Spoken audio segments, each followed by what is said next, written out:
안녕하세요. 범블한 목도빠입니다. 구독과 좋아요, 알림 설정, 회원가입 부탁드리겠습니다. 드디어 중국이 위안화 절하에 본격 뛰어들기 시작을 했습니다.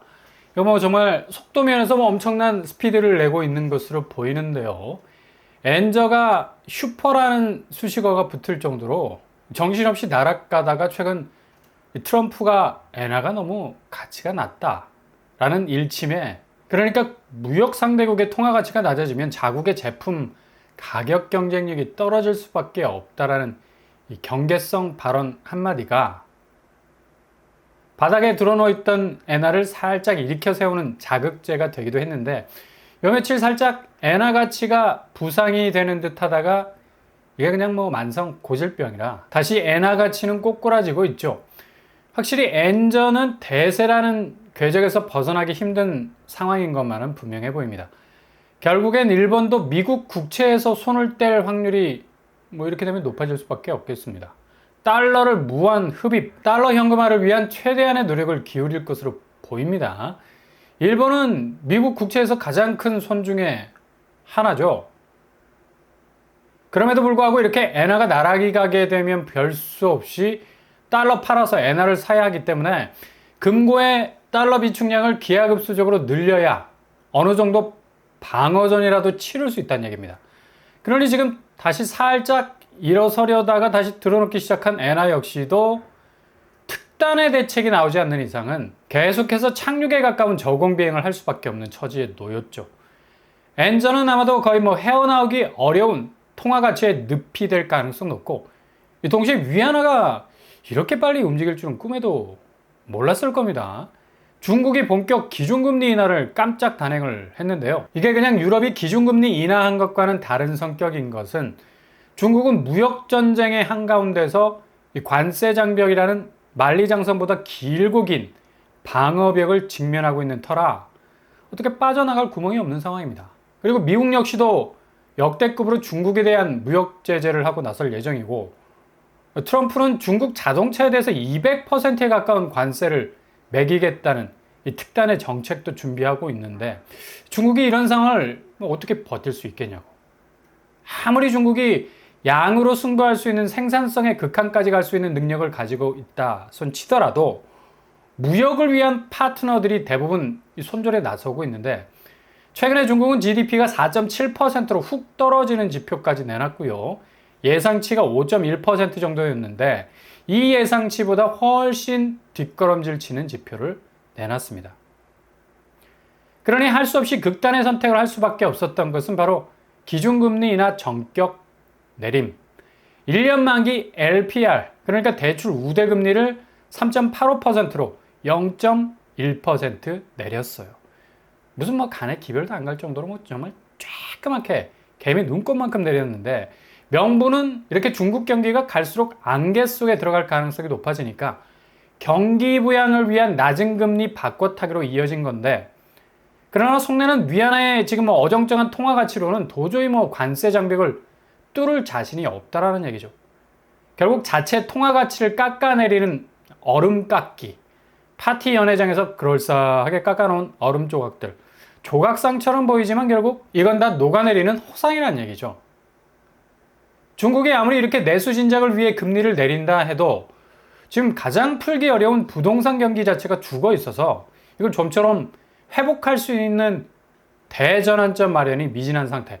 그냥 그렇게 지는 해처럼 붉은 노을 바라볼 수밖에 없는 건데, 이번에 LPR, 대출 우대금리를 내린 것도 이런 취지에서 마지막이라도 부동산 경기 한번 살려보자는 의도로 기준금리 인하가 진행이 된 건데, 이거는 거의 회복 불능 상태라 보면 되겠습니다. 결국 경기 순환이라는 목표를 내세웠지만 속내는 위안화 평가절하다. 일본과 비슷한 스탠스로 가겠다는 건데, 꽉 먹고 알 먹고 하겠다는 거죠. 내수를 한번 흔들어 보겠다는 거고, 게다가 수출 부문에서도 나락갔던 국내 경제 성장률의 말머리를 성장 쪽으로 고쳐 잡아야 하니까 관세 장벽을 넘어서야 하고, 첩첩산중이다. 첩첩산중이야. 그러니 자국의 이 통화 가치의 멱살 잡고 끌어내려야 하는 건데, 평가절하로 가는 수순이라는 얘기입니다. 결국 엔화의 슈퍼 저공 비행, 게다가 위안화의 셀프 평가절하까지 겹치게 되는데, 이 둘 사이에 끼어있는 원화는 역대급 위기를 맞이할 가능성이 더 높아졌다 볼 수가 있겠죠. 가뜩이나 엔화와 위안화 사이에서 정체성 모호로 인한 프록시 통화, 동조화 현상이 뚜렷했던 그림자 통화와 같은 존재인데 두 나라가 이렇게까지 통화 가치 면에서 완전히 극으로 갈 줄은 뭐 꿈에도 몰랐던 거고, 이젠 본격 중국의 대출 우대 금리 인하로 인한 이 경기 부양책은 끊임없는 위안의 약세, 그러니까 달러 대비 엄청나게 치게 되는 현상이 일본의 슈퍼 엔제처럼 슈퍼 위안화 가치의 하락이 찾아올 수도 있다는 얘기입니다. 이렇게 중국이 미 연준보다 전격적으로 기준금리를 인하한 건 그만큼 경제 위기에 대한 인식이 생각했던 것보다 훨씬 심각하다는 의미로 받아들일 수 있는 건데, 앞으로가 더욱 점입 가격 가속이 붙을 것으로 보이고요. 이후에 미국과 맞다이로 마주하게 된다면 더욱 중국의 입지는 협소해질 수밖에 없는 거죠. 아마도 가장 먼저 동아시아에서 일어난 금융 환경의 대변화 중에 이렇게 중국의 시발점은 한국 부동산 시장에 엄청난 파장을 불러올 수 있는 일종의 나비 날개짓이 될 수 있다는 얘기죠. 이게 무서운 거죠. 한국 부동산은 지금 대출이라는 자금으로 거래 동선 뚫어서 서울 집값이 일시적으로 출렁거리고 있는 건데, 한국 자금의 특징은 죄다 부채의 압력을 견디기 힘들어하는, 이 왁구가 거의 자기 자본이라는 컬러를 탈색하고 있는 부채 중심의 자산 구조죠. 그러면 결국 금융환경의 대변화에 대해서 기민한 반응을 보일 수밖에 없는 건데, 지금 서울 집값이 단기적으로 이렇게 거래량 뚫리고 집값이 들썩거리는 상황이 찾아온 것도 바로 단기적인 자금 집중화 현상에서 비롯된 것. 한 달에 6조 원가량이 훌쩍 넘어갈 정도로 자금이 집중적으로 부채를 통해서 부동산 시장으로 쏟아져 들어오니까 반색을 하기 시작한 건데,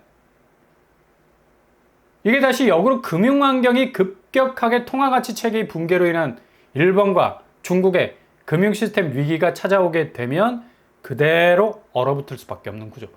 그러니까 대출로 자금 선순환을 인위적으로 만들었다면 역으로 급격하게 변하는 금융환경이 자금 악순환을 동시다발적으로 만들 수 있다는 위험 요소가 충분하다는 얘기죠. 그러니까 위기는 거의 뭐 하루 사이에 찾아올 수 있는 초단기적인 변화에 굴곡을 가질 수 있는 전형적인 시스템이라는 얘기입니다. 10억 로또라 불리는 레미안 원펜타스, 최근에 입주자 모집 공고했습니다. 근데 아무리 분상제가 적용이 되더라도 강남 한복판에서 분양을 하니 84제곱이 23억에 달하는 모습을 보이고 있고, 이게 실제로 접근하기에는 거의 불가능할 정도로 현금 부자가 아니면 뭐 어떻게 접근해야 할지 난공불락이죠. 결국 전세 보증금을 뜯어봐야 하는데 주변 전세 시세가 14억이야. 분양가는 23억. 적어도 현금이 8억 정도 있어야 결판을 볼 수 있는 건데 이를 어째. 근데 부하가 치밀어 오르는 사람들이 많다는 얘기입니다. 무슨 얘기? 대출을 사방에서 끌어당겨서 어떻게 해서든 자금을 모아 한 곳으로 쏟아부을 거라는 계획인데, 일단 당첨만 되면 10억 이상의 시세 차익을 바라보는 무모함. 결국 레버리징의 레버를 땡긴다는 겁니다. 아니, 여기는 후분양 단지라서 자금도 뭐 거의 빛의 속도로 끌어와야 하는 엄청난 부담감을 안고 있는 곳인데, 백날 뭐 로또라는 구호를 외치면 뭐합니까? 그러니 영끌에 쉽게 손이 갈 수밖에 없는 구조라는 건데, 아마도 여기 이렇게 후분양 단지에다가 8억 현금이 필요한데도 경쟁률은 역대급을 기록하게 될 겁니다. 이게 바로 한국 부동산의 씁쓸한 현실이라는 얘기죠. 분상제가 서민들이 진입이 용이한 신축 아파트로서의 실거주 융통성을 가격으로 풀어놓은 제도인데, 이게 로또로 왜곡이 되면서 일단 자금 확보를 누가 먼저 정상에 깃발을 꽂느냐에 레이싱 경기가 돼서 서로 앞다퉈서 온 세상 자금을 끌어당기는 울트라 캡션 블랙홀 머니를 앞장 세우니까 결국 레미안 원펜타스 가져가도 고스란히 부채로 남는다는 얘기예요. 이게 10억 로또라는 위상이 금융환경의 급변으로 아파트값이 넘어지기 시작을 하면 그냥 그대로 아파트가 벌목 현장에서 중심을 잃고 쓰러지는 거목과 비슷한 현장이 되어버리고 만다는 얘기죠. 그래서 한국 부동산이 금융 대변화의 굴곡에 상당히 취약한 구조를 가지고 있다는 얘기입니다. 이게 단지 부동산 구조에서만 나타나는 게 아니라 탑다운 방식, 그러니까 원탑이 쓰러지게 되면 그냥 여지없이 다른 여타의 구조도 와르르 무너질 수밖에 없는 전형적인 시스템적인 결함은 이 기업에서도 나타나잖아요. 카카오가 지금 뭐 엄청난 위기 앞에 서게 됐습니다. 경영쇄신위원장의 구속은 뭐 상당한 충격을 던져주고 있는데, 이렇게 사법 리스크가 딱 터지게 되니까 전체 계열사가 흔들거리는 리스크가 생길 수밖에 없고, 이게 한국 기업 구조의 특징이라 말할 수 있죠. 헤드가 리스크에 처하게 되면 나머지 하부 구조는 피라미드의 묵직한 무게중심이 거꾸로 된 피라미드 구조가 되어버리니까 결국 신락 같은 피라미드 정점의 무게 구조가 전체를 떠받칠 수 없는 상황으로 전개가 되니까 앞으로 카카오의 이 성장 동력이 상당히 큰 난관에 부딪힐 가능성이 높아졌습니다. 더불어 카카오뱅크 역시도 일대 주주의 지위가 흔들거릴 가능성도 높아서 앞으로 카카오뱅크의 위상도 인터넷뱅크라는 속살 깊은 이 서민들에 대한 금융 침투력에서도 상당 부분 장애물이 많이 생길 것으로 전망이 되네요. 이렇게 한국의 모든 자산 구조를 이루는 시스템은 전형적으로 도미노 구조를 가진 게 특징. 부동산 구조 말하면 뭐합니까? 결국 부채 청산이 안 되는 선순환되지 못하는 부동산은 기본적으로 자금 통풍이 안 되기 때문에 그냥 이자가 딱 막아놓은 숨구멍 때문에 결국 질식의 위험에까지 이를 수 있다는 것. 이게 가장 지금 한국 부동산이 당면한 원탑 장애물입니다. 근데 시장은 왜곡된 진입 구조로 본인 자금력의 몇십 배에 해당되는 물건들 쏟아내면서 분상제가 역으로 비강남이 아닌 강남에서 실행이 되면서 더욱 자금 구조가 한쪽으로 쏠리게 될 수밖에 없죠. 그냥 일파만파 개인 부실은 무리한 자금 땡겨서 로또 단지 당첨되어 보자라는 것으로 다 덮여버리는, 심지어 서울 집값 불장으로 간다라는 궤적 속에 또 묻혀버리는 정말 위험한 상황이 연출이 되고 있는 건데 잘 보셔야 됩니다. 오늘 중국의 위안화 절하에 가까운 기준금리 인하는 금융시장의 대변화를 예고하는 첫 단추가 될 수 있을 가능성 아주 높을 겁니다. 그러니 모든 시장들 잘 그 상황을 지켜보시면서 대비, 예비, 채비 철저히 하실 수 있길 바랍니다.